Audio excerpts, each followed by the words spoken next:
Hello and नमस्ते friends, welcome back to our channel self education with us पर। आज का हमारा जो टॉपिक है वो है औरंगजेब के इतिहास के बारे में जानेंगे। उन्होंने अपने शासन काल में जो जो लड़ाइयाँ लड़ी थी उनके बारे में, और साथ ही साथ हम जानेंगे मराठा शासक शिवाजी के बारे में। तो बिना किसी देरी के आज का वीडियो स्टार्ट करते हैं। औरंगजेब का जो जन्म हुआ था वो हुआ था 24 अक्टूबर 1618 को। कहाँ पर? देहात, गुजरात में। औरंगजेब के बचपन का जो अधिकांश समय था वो नूरजहाँ के पास बीता था और 18 मई 1637 को फारस के राजघराने की दिलरास बानो बेगम के साथ इनका निकाह हुआ था। बता दूं कि औरंगजेब जो थे वो इसके 3 भाई और थे। टोटल ये 4 थे। इनके 3 भाई और थे, दारोशिका, शाह सूजा और मुराद बख्श। आगरा पर कब्जा कर जल्दबाजी में औरंगजेब ने अपना जो राज्याभिषेक था वो 31 जुलाई 1658 को कराया था, अपने बड़े भाई दारा शिकोह को मारकर, और साथ ही साथ शाह शुजा को भी अपने साथ इन्होंने मुराद बख्श को मिला लिया था और दोनों को अपनी यूनिटी से दोनों भाइयों को मार दिया था, जो कि इनका तख्त हासिल करने में सबसे बड़ी जो प्रॉब्लम थी इनका जो पूरा नाम था वो था अब्दुल मुजफ्फर मुइनुद्दीन मोहम्मद औरंगजेब बहादुर आलमगीर बादशाह। ठीक है, ये उपाधि जो थी इनको बादशाह गाजी की बाद में मिली थी।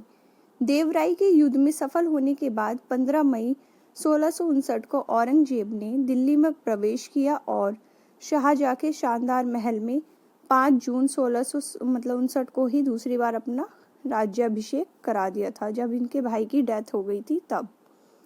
औरंगजेब के जो गुरु थे वो थे मीर मोहम्मद हकीम। औरंगजेब सुन्नी धर्म को मारता था और उसे जिंदा पीर कहता था।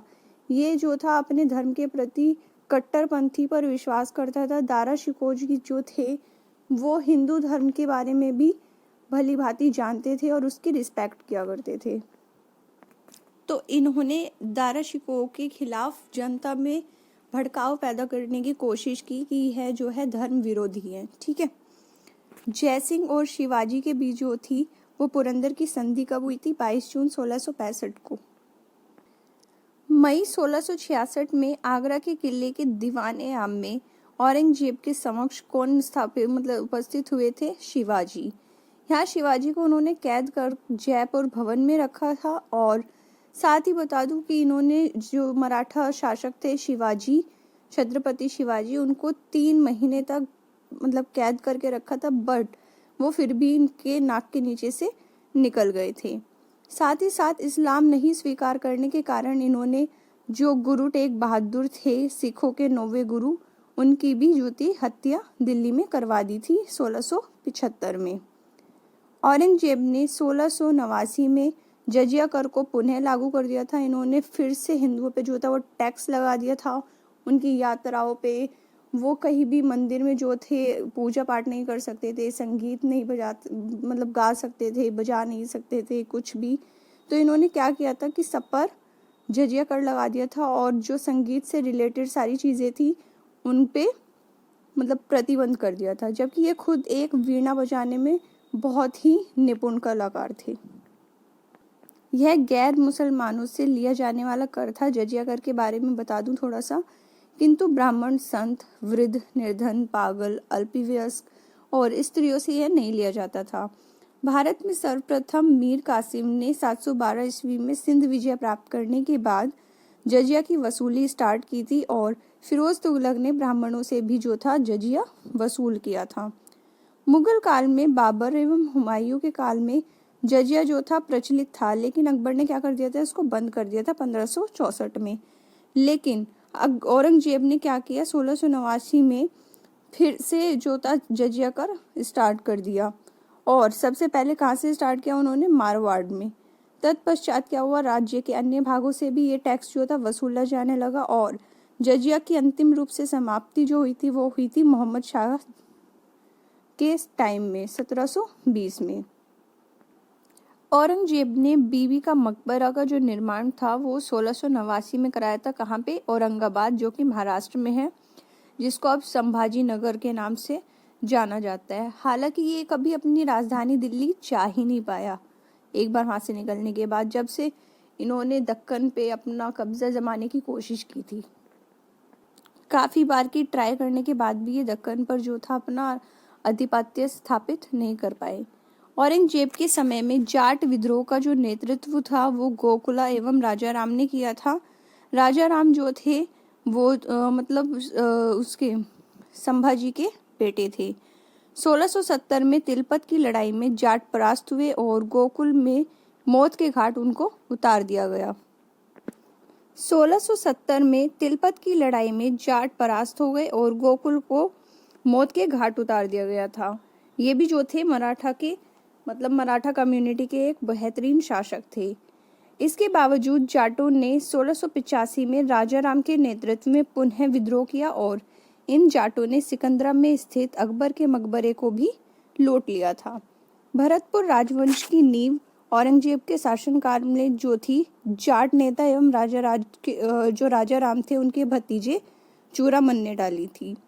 1686 में बीजापुर एवं 1687 में जो था गोलकुंडा को औरंगजेब ने क्या किया था, मुगल साम्राज्य में मिला लिया था। मदन्ना एवं अकन्ना नामक ब्राह्मणों का जो संबंध है वो गोलकुंडा के शासक अबुल हसन से था और औरंगजेब के समय में हिंदू मनसबदारों की जो संख्या थी ऑलमोस्ट 337 की थी, जो अन्य मुगल सम्राटों की तुलना में बहुत ही ज्यादा थी। औरंगजेब सर्वाधिक हिंदू अधिकारियों की नियुक्ति करने वाला मुगल सम्राट था। इसकी स्ट्रेटजी होती थी कि ये हिंदुओं को हिंदू से आपस में लड़ाई करवाना।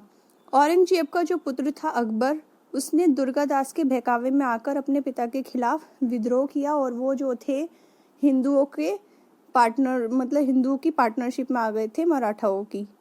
औरंगजेब के कुरान को अपने शासक का आधार बनाया और इसने सिक्के पर कलमा खुदवाना, नवरोज का त्योहार मनाना, भांग की खेती कराना, गाना बजाना, झरोखा दर्शन, तुलादान प्रथा, हिंदू राजाओं के माथे पर अपने हाथ से तिलक लगाना जिसे अकबर ने स्टार्ट किया था, सती प्रथा आदि पर क्या कर दिया, प्रतिबंध लगा दिया। वैश्याओं को शादी करने अथवा देश छोड़ देने के आदेश दिए और दरबार में होली, दिवाली आदि त्योहार जो थे वो भी इन्होंने बंद कर दिए थे। औरंगजेब ने दरबार में संगीत पर पाबंदी लगा दी थी और सरकारी जो संगीतज्ञ थे उनको अवकाश दे दिया था। भारतीय शास्त्र पर फारसी में जो थी सबसे अधिक जो पुस्तकें थी वो औरंगजेब के शासनकाल में ही लिखी गई थी, जबकि औरंगजेब जो था वो वीणा बजाने में खुद बहुत ही निपुण था। औरंगजेब ने 1665 में हिंदू मंदिरों को तोड़ने का आदेश दे दिया था और इसके शासनकाल में जो तोड़े गए प्रमुख मंदिर थे वो थे पाटन का सोमनाथ, बनारस का विश्वनाथ, वीर सिंह देव द्वारा जो जहांगीर काल में मथुरा में निर्मित था एक केशव देवराय मंदिर। तो ये इसके जो शासनकाल में थे ये मंदिर तोड़ना और इन सब चीज़ों पे प्रतिबंध लगाना, ये सब इन्हीं के कार्य थे। औरंगजेब की जो मृत्यु थी वो हुई थी 20 फरवरी 1707 को। इसे खुलदाबाद में जो अब रोजा के नाम से जाना जाता है उसमें दफनाया गया था। औरंगजेब के समय जो सूबों की संख्या थी वो 20 थी। औरंगजेब जो थे वो दारुल हर्ब यानी काफिरों का देश और दारुल इस्लाम जो इस्लाम का देश था उसको इस्लाम देश में यानी दारुल हर्ब को दारुल इस्लाम में परिवर्तित करना अपना महत्वपूर्ण मोटिव समझता था। यानी इसके लिए यही था कि ये पूरा जो देश है वो इस्लामिक हो जाए। औरंगजेब के शासनकाल में मुगल सेना में जो थे सर्वाधिक हिंदू सेनापति थे और फ्रांसीसी यात्री फ्रांकोइस बर्नियर जो थे वो औरंगजेब के क्या थे, चिकित्सक थे। लास्ट मिनट पे इन्होंने क्या किया कि मुगल एम्पायर के जो एक अच्छा खासा शासनकाल चल रहा था उसके जो सबसे स्ट्रॉन्ग नेता जो माने जाएंगे लास्ट के वो औरंगजेब ही थे। इनके बाद जो भी बहादुर शाह जफर बने लेकिन वो इतने ज़्यादा अपने काम को करने में सक्षम नहीं थे। उसके बाद इन्होंने जो था मुगल एम्पायर का वो काम जो था शासनकाल समाप्त होता गया और विस्तार होने की जगह पे क्या होता गया, क्षीण होता गया। अब बताते हैं कि जो शिवाजी थे उनके विषय में पढ़ते हैं, क्योंकि औरंगजेब के जो समकालीन शासक थे, मराठा शासक थे, वो कौन थे, शिवाजी, छत्रपति शिवाजी। तो शिवाजी को जो जन्म हुआ था वो हुआ था 6 अप्रैल 1627 को। कहाँ पे, शिवनेर दुर्ग जो जुन्नार के समीप में हुआ था। शिवाजी की जो पिता थे उनका नाम था शाहजी भोसले और माता जी का नाम था जीजाबाई। शाहजहाँ जो थे मतलब शाहजी भोसले, उनकी दूसरी पत्नी थी तुकाबाई मोहिते। और उस टाइम पे क्या हो रहा था कि गोंडवाना जो था वो दक्षिण भारत की राजधानी थी। छत्रपति शिवाजी महाराज के गुरु कौन थे? कोंडदेव। आध्यात्मिक क्षेत्र में शिवाजी के आचरण पर गुरु रामदास का काफी इफेक्ट था और शिवाजी का जो शादी थी, उनका विवाह था, वो हुई थी साईबाई निम्बालकर से। कब? 1640 में। शाहजी ने शिवाजी को पूर्णा की जागीर प्रदान करते समय स्वयं बीजापुर रियासत की नौकरी कर ली थी और इन्होंने एक स्वतंत्र स्वराज का सपना देखा था और इनका जो मेन मोटिव था वो यही था कि पूरे जो इंडिया में, पूरे हिंदुस्तान में जो है स्वराज का ही परचम लहरे। अपने सैन्य अभियान के अंतर्गत 1644 में शिवाजी ने सर्वप्रथम जो है वो बीजापुर के तोरण नामक पहाड़ी पर किले का जो था वहाँ पे उस पर अधिकार किया था और 1656 को शिवाजी ने रायगढ़ को क्या किया? अपनी राजधानी बना लिया था। शिवाजी को राजा की उपाधि जो थी वो भी औरंगजेब ने ही दी थी। बीजापुर में सुल्तान ने अपने योग्य सेनापति अफजल खां को सितंबर 1659 में शिवाजी को परास्त करने के लिए भेजा था, तो शिवाजी ने 10 नवंबर 1659 को अफजल खां की क्या कर दी थी? हत्या कर दी थी। शिवाजी ने सूरत में 1664 एवं 1670 में क्या की? लूटपाट। साथ ही मैंने अभी बताया था कि औरंगजेब ने क्या किया था? उनको जयपुर भवन में कैद कर लिया था, जहां से वे 16 अगस्त 1666 को भाग निकले थे, यानी 3 महीने बाद ही वो वहां से भाग निकले थे। 1672 में शिवाजी ने पन्हाला दुर्ग को बीजापुर से छीन लिया था और 5 जून 1674 को शिवाजी ने रायगढ़ में वाराणसी के प्रसिद्ध जो विद्वान थे श्री गंगा भट्ट द्वारा अपना राज्याभिषेक कराया था। मूल रूप से गंगा भट्ट जो थे वो महाराष्ट्र का एक सम्मानित ब्राह्मण था, जो कि लंबे समय से कहाँ रह रहे थे? वाराणसी में।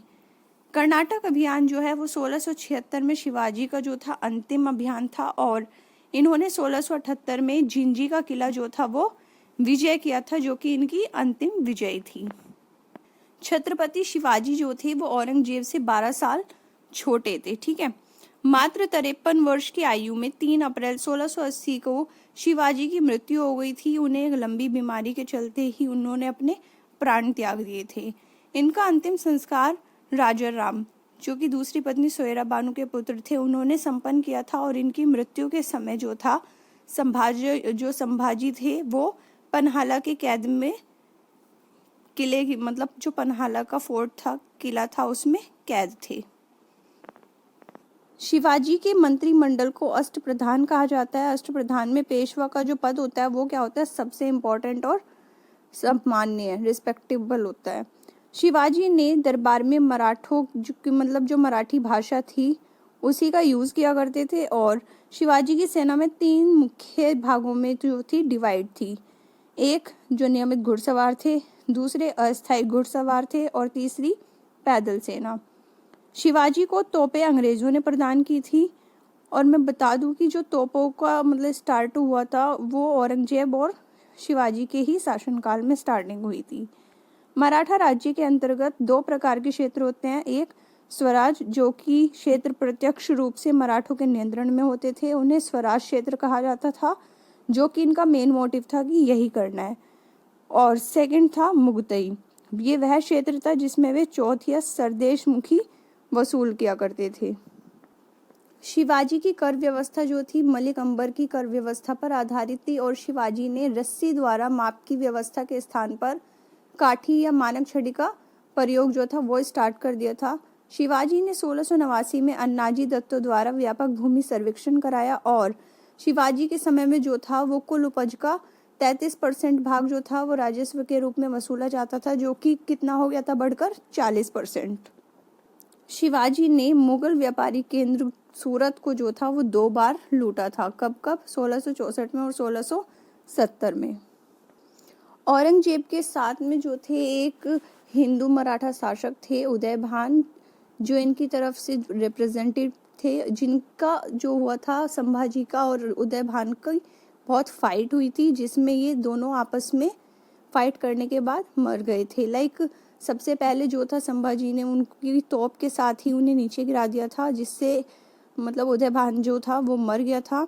और सेकेंडली उदय भान ने क्या किया कि संभाजी का हाथ काट दिया था, और वहाँ पे जैसे ही छत्रपति शिवाजी पहुंचे तो उन्होंने उसको लास्ट सैल्यूट करके क्या किया, अपने प्राण त्याग दिए। इससे रिलेटेड एक मूवी भी बनी है जो अभी हाल ही में बनी है, छावा। तो ये जो मूवी है ये सारी हिस्टोरिकल है, ऐसी मूवीज और भी बननी चाहिए फ्रेंड्स। तो इस मूवी में जो है औरंगजेब और संभाजी के बारे में जो है वो डिटेल वाइज आपको सारी चीज़ें मिलेगी। आई रियली होप कि ये वीडियो आपके लिए बहुत यूज़फुल रहेगी। सो वीडियो को पूरा देखिएगा, स्किप मत कीजिएगा। Do like, share and comment and don't forget to hit the bell icon. Thank you.